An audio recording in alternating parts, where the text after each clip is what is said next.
Odopal TV Artois aujourd'hui à Savy-Berlette, près d'Arras, dans le canton d'Avesnes-le-Comte, à l'occasion d'un événement cycliste. Et je suis en compagnie de Monsieur le maire, Jean-Luc Gallet. Bonjour Monsieur le maire. Bonjour monsieur.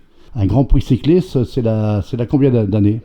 C'est la deuxième année, deuxième édition avec Photo Vélo Plus. Photo Vélo Plus avec notre ami Jacques, qui est un personnage incontournable dans le monde du vélo, et ça facilite quand même les choses dans l'organisation. Il est vrai que quand il est connu, il est reconnu, hein, parce qu'à partir de ce moment-là, avec Jacques, tout devient possible en tous les cas. Et puis au fur et à mesure qu'on alimente un petit peu sa curiosité, systématiquement ça se met en place. Il vous explique ce pourquoi il faut tel point et tel point. Donc, Deuxième édition du genre aujourd'hui sur la commune de Savy-Berlette. Allez-y mesdames, mesdemoiselles, c'est parti. Et messieurs, 3, 2, 1, c'est parti. Voilà, bonne course. Et oui, ils sont partis donc pour 14 tours.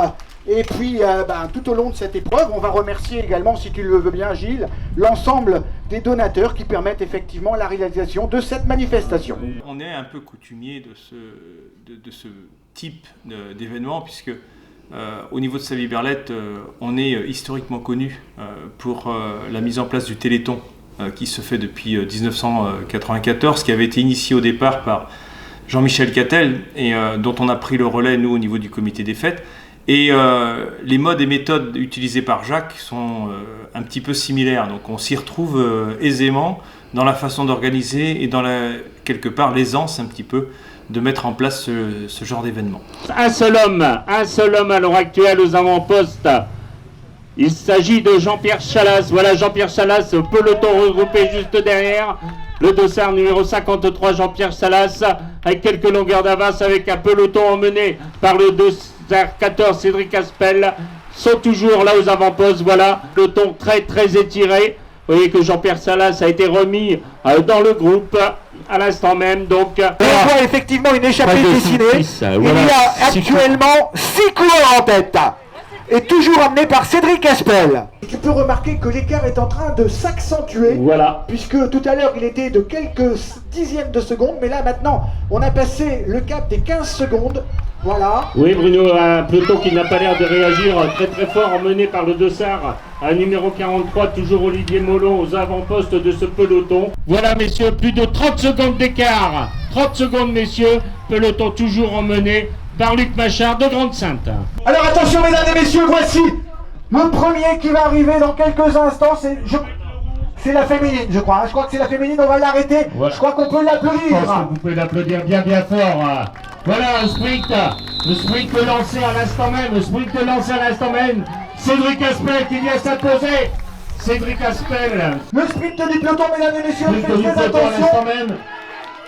Jean-Pierre Chalas qui est deuxième de ce peloton, le dossard numéro 19 qui s'est imposé. Olivier Grossmy d'Arras-BC, Olivier Grossmy qui avait été rattrapé, qui apparemment avait perdu un peu de terrain, donc qui a été rattrapé par le peloton. Échappé Jean-Pierre Chalas juste derrière. Viens ici, où est-ce qu'elle est Géraldine? Regarde, je présume que t'as tas de choses à lui demander. Déjà, comment elle a trouvé le circuit? C'est dur quand même, il est fort exposé au vent. Et je trouve que les garçons, ils n'ont pas été simples parce qu'à aucun moment ils l'ont protégé. Hein. J'ai vu ça, ils l'ont mis que dans le vent. Cédric, je pense que le circuit était très dur, puisque venteux apparemment d'après la féminine qui nous a dit tout à l'heure. Mais je t'ai vu aux avant-postes pendant au moins 10-11 tours, on va dire. Hein, et t'avais l'air facile. Facile, c'est un peu. Ça va se faire mal tout simplement. Après, circuit assez sélectif avec tous les petits faux blocs. Et puis le vent, finalement ça fait un circuit casse-pattes. Et je savais qu'il fallait être devant avec les meilleurs. C'est comme ça qu'ils se détachent. Il n'y a pas de secret, c'est devant qu'on gagne la course dans le peloton.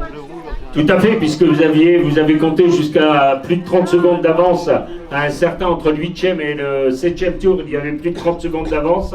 Qui était facile au passage, mais je pense que la montée qui est là juste vers l'arrivée fait quand même mal aux pattes. Oui, c'est parce qu'en fait, c'est à la fin du circuit, on a un effort à bloc sur tout le circuit, donc celle-là quand même, faut se faire mal. C'est le vélo. Insurmontable aujourd'hui. Voilà, mesdames et messieurs, je vous demande un tonnerre d'applaudissements. Il fut dès le départ à la première position. Il a déclenché l'arrivée Mesdames et messieurs, il est victorieux aujourd'hui sur ce Grand Prix de Savy-Berlette, Cédric Aspel. Gilles, la première féminine, voilà. Comme quoi, tu vois, regarde, et on n'est pas des sciences infuses. Hein. Voilà. Et je voudrais qu'on fasse un tonnerre d'applaudissements pour la première féminine, Sophie Hainaut, s'il vous plaît. Plus fort.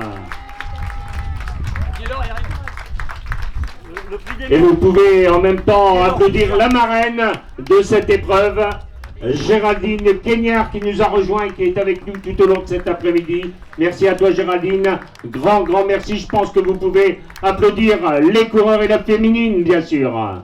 Et oui, et Gilles, ça s'arrête pas là, puisqu'on a un maillot distinctif à remettre. Celui qui remporte aujourd'hui ce maillot n'est autre que monsieur Guillaume Bouchard. Mesdames et messieurs, je crois qu'on peut l'applaudir.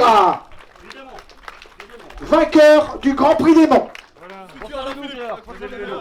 Voilà, il va porter le maillot qui a été concocté par Photo Vélo Plus et la municipalité de Savy-Berlette. Mesdames et messieurs, c'est un magnifique podium que nous avons devant nous. Aujourd'hui, il reflète les coureurs du département et bien plus ailleurs. Je crois qu'on peut les applaudir une dernière fois.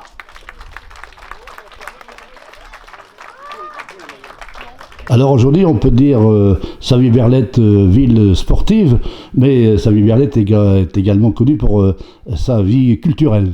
Les deux sont liés, je dirais indissociables même, puisque c'est au travers de nos associations, du comité des fêtes qui quelque part, et je l'exprime souvent publiquement, est le bras droit du conseil municipal, puisque c'est au travers de sa complicité, son omniprésence, qu'on arrive à mettre en place des événements.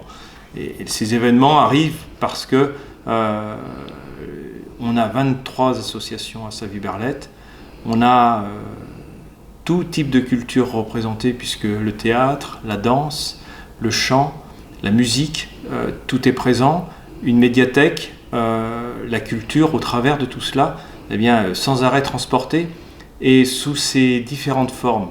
Et derrière cela viennent se greffer systématiquement nombre d'événements liés justement à ces associations. On pourrait mettre un accent justement sur cette compagnie théâtrale que nous avons entendu tout à l'heure dans la présentation, qui nous présente quand même quelque chose de formidable.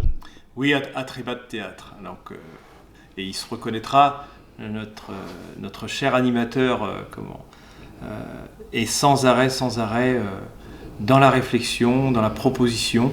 Et ces cours de théâtre font que les enfants qui ont la chance de pouvoir y participer, c'est une vraie forme d'émancipation, parce que c'est une expression du corps, du visage, une expression interne qui ressort de choses que eux-mêmes n'imaginent même pas être capables de faire. Et je crois que c'est au travers de ça que Franck donne la plénitude de ce que peut être justement l'être humain dans sa façon de s'exprimer. On ne sait pas parler de Savy-Berlette sans parler du Téléthon. Ah oui, le Téléthon, c'est 170 bénévoles, c'est le premier week-end de décembre chaque année, qui avait été mis en place en 94, donc vous voyez, ça commence à dater. C'est le plus gros événement pour le Téléthon dans le Pas-de-Calais. Donc aujourd'hui, Savy est incontournable. On est aidé et associé, si vous voulez, avec l'ensemble des villages qui nous entourent, parce que ils jouent tous le jeu et font en sorte que même si ils mettent en place une animation, elle est ramenée systématiquement sur le pôle central qui est Savy-Berlette. Tout à l'heure, on vous entendait parler de la commune voisine d'Aubigny, souvent qui est collaboratrice dans vos événements.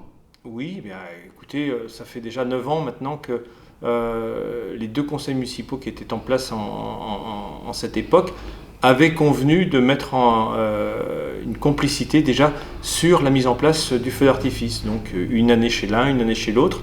Ça nous permet de garder, je dirais, une qualité de pyrotechnique de très bonne qualité, d'apporter en même temps une soirée, une très belle soirée.